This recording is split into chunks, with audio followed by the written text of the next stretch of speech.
Hello tout le monde et bienvenue pour cette nouvelle vidéo. Aujourd'hui, on va parler de l'iPhone 15 et de 12 choses à savoir sur l'iPhone qui arrive en septembre. Alors moi personnellement, j'ai l'iPhone 13 et je me pose de sérieuses questions quant à passer au 15.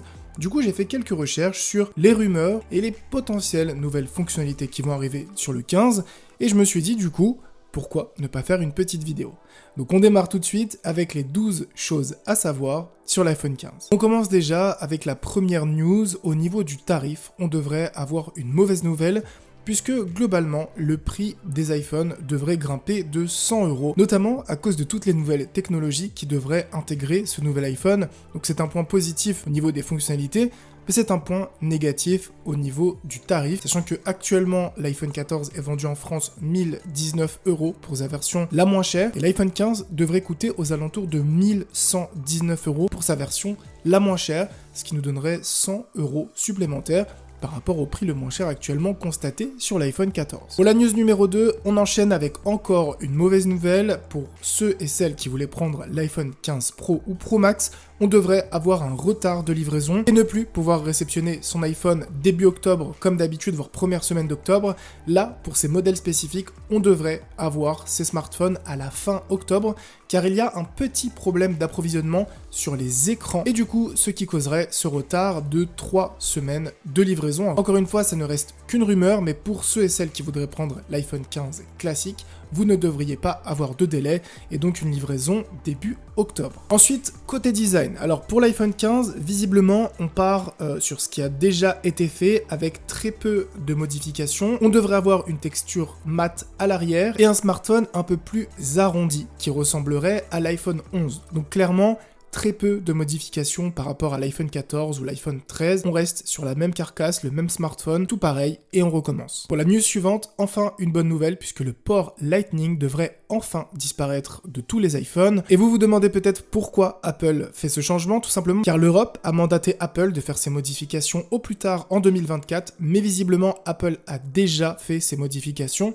sur l'iPhone 15, et on devrait enfin donc avoir un port USB-C qui vous permettra de recharger quasiment tous vos appareils avec le même port USB et de ne plus avoir à acheter un port spécifique pour votre iPhone. On enchaîne avec les couleurs. Alors visiblement, côté couleurs, on devrait avoir des couleurs plutôt classiques, sauf l'apparition de deux nouvelles couleurs qui seraient le rose et le vert. En plus de ces couleurs-là, on devrait avoir du bleu clair, un Midnight comme vous connaissez, un Starlight Black et un Product Red, donc qui est un produit qui reverse une partie de votre achat à une association. Et par contre, sur les modèles Pro, vous devriez avoir un rouge bordeaux, une couleur argentée, or, une couleur graphite, un Space Gray et un Space Black, ce qui vous donne un peu plus de coloris par rapport à la version classique, mais curieux de voir à quoi ressemble l'iPhone rose ou l'iPhone vert. Pour la news suivante, on passe à la caméra, puisque c'est l'un des gros points forts de l'iPhone, au-delà de son OS. Et là, l'iPhone 15 devrait être équipé d'une caméra de 48 mégapixels au lieu des 12 mégapixels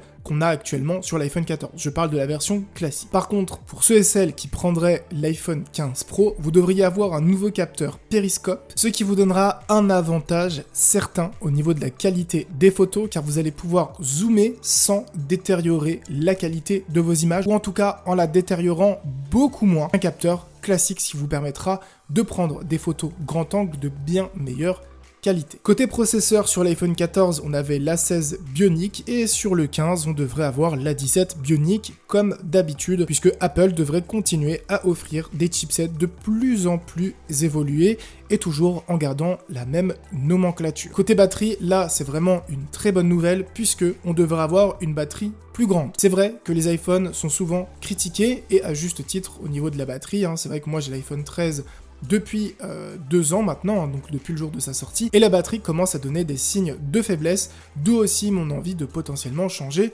pour l'iPhone 15. On devrait avoir une batterie qui nous permet d'augmenter sa capacité de 18%, c'est quasiment 1/5 de la capacité actuelle de votre iPhone, ce qui vous permettra donc de l'utiliser pendant plus longtemps et avoir ainsi de meilleures performances. On continue avec des bonnes nouvelles, puisque visiblement, côté stockage, on devrait avoir au minimum, donc pour le modèle le plus faible en stockage, 256 Go, qui est vraiment très stylé, puisque aujourd'hui, comme vous le savez, les fichiers sont de plus en plus larges, de plus en plus lourds, et du coup avoir 256 Go de base, c'est vraiment très stylé, même si comme je l'ai dit au tout début, on devrait payer la note un petit peu plus cher, sachant que sur les modèles Pro, on pourrait monter jusqu'à 2 Teraoctets, et là bon courage pour les remplir. Pour la news suivante, qui est la news numéro 10, Apple devrait potentiellement inclure de l'intelligence artificielle dans l'iPhone 15, ce qui pourrait vous permettre de l'utiliser bien plus facilement, comme par exemple côté santé, côté sommeil, côté nourriture, etc., etc. Cela devrait vous aider en fait à booster l'application de santé d'Apple que vous utilisez peut-être aujourd'hui et qui vous permettra ainsi, grâce à l'intelligence artificielle, de mieux comprendre et de mieux analyser vos données pour mieux faire. Enfin, avant-dernière news, et ça je sais que ça vous intéresse énormément, donc c'est sur la partie écran, donc il y a deux news sympas. Premièrement, c'est que l'iPhone 15, donc même le modèle de base, devrait récupérer le Dynamic Island qu'on avait sur le 14 Pro, ce qui fait que même la version non Pro de l'iPhone 15 devrait avoir un écran de meilleure qualité que la version précédente. Et deuxième point, la petite encoche pour la partie Face ID devrait normalement être plus petite sur l'iPhone 15, et ça je sais que ça a été énormément demandé, même si moi personnellement, sur l'iPhone 13, ça ne me gêne pas du tout. Enfin, dernière news et rumeur sur l'iPhone 15, il s'agit de la 5G et du Wi-Fi.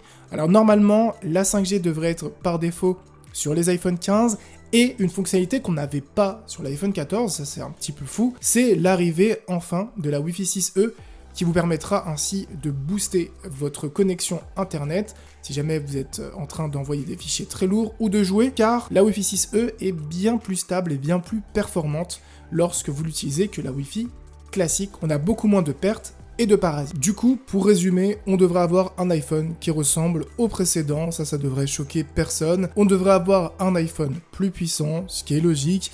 Et là, les grosses nouveautés sur ce nouvel iPhone, ça va être la nouvelle puce, l'USB-C, la nouvelle lens pour la version Pro, et bien sûr la venue, on espère, de la Wi-Fi 6E qui va nous permettre de jouer dans de meilleures conditions en restant plus stable. D'ailleurs, je vous ai trouvé sur ce petit site un résumé très clair de ce qu'on devrait avoir sur les 4 modèles, donc iPhone 15, iPhone 15 Pro, iPhone 15 Plus et iPhone 15 Pro Max, donc 4 nouveaux modèles qui devraient sortir.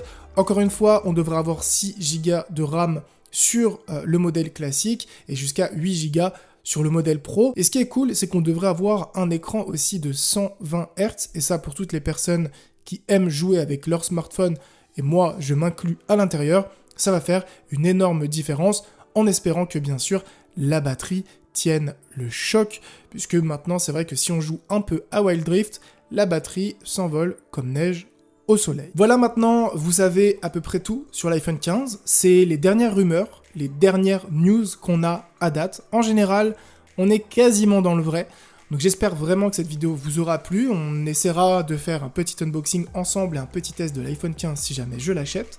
Sur ce, portez-vous bien, à une prochaine vidéo, ciao tout le monde.